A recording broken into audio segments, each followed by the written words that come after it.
Good morning everyone and welcome to the Trade Talk podcast. Today we will be discussing trading strategies for Nifty and Bank Nifty as well as highlighting a few stocks that are expected to perform well before we dive into that. Let's take a brief look at how global markets have been performing. From the Asian markets, the fuse close are quite positive. China's manufacturing PMI beat expectations, climbing to 49.3 in July, while the service index weakened to 51.5 from 53.2. Broadly, this specific news is positive for Asian markets. Hang Seng is doing well. China is trading nearly 20-25 points higher. Taiwan as well as Kospi, they are also doing well. And Nikkei, which was down in the previous week, is now up nearly 500 points. So broadly, we are of the view that Asian markets are doing well and our markets will also open little higher as compared to its previous close. In the previous week, we saw good amount of selling in the market. From the levels of 19,900, we saw the levels of 19,560.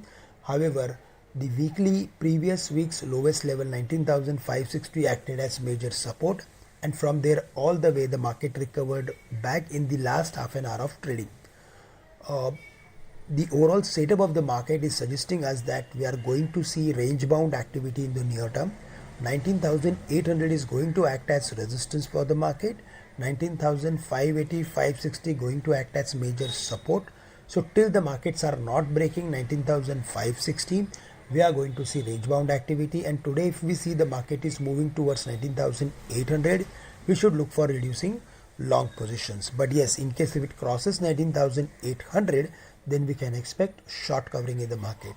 For the Bank Nifty, there also we are a little bit careful, and there we are seeing consistent selling pressure whenever there is a rally in the market.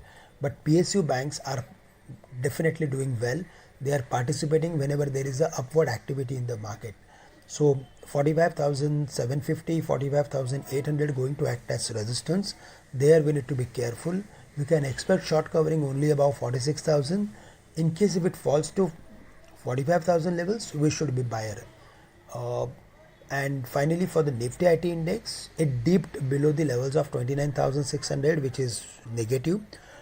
We can expect some downward pressure on almost all the IT companies if there is any bounce back from the current level. So we need to be little bit careful for adding IT companies with a short term view. If there is a medium to long term view, then certainly we should be buyer in stocks like Infosys and Tech Mahindra. Metals and minings, that they should do well as China is performing well today. So we are specifically positive on stocks like Jindal Steel and Power as well as Tata Steel. Tata Steel may touch the highs of 130, 135.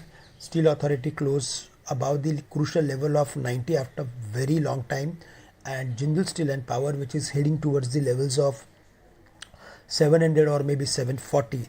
So it is trading into 52-week highs, which is positive.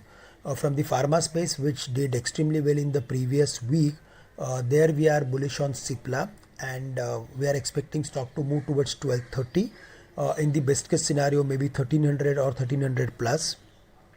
So the stock has made some strong recovery on the day of result and surpassed almost all its important levels along with all-time highest level. So certainly it's a positive trend that the stock is exhibiting, and we should be buyer with a stop loss at 1100.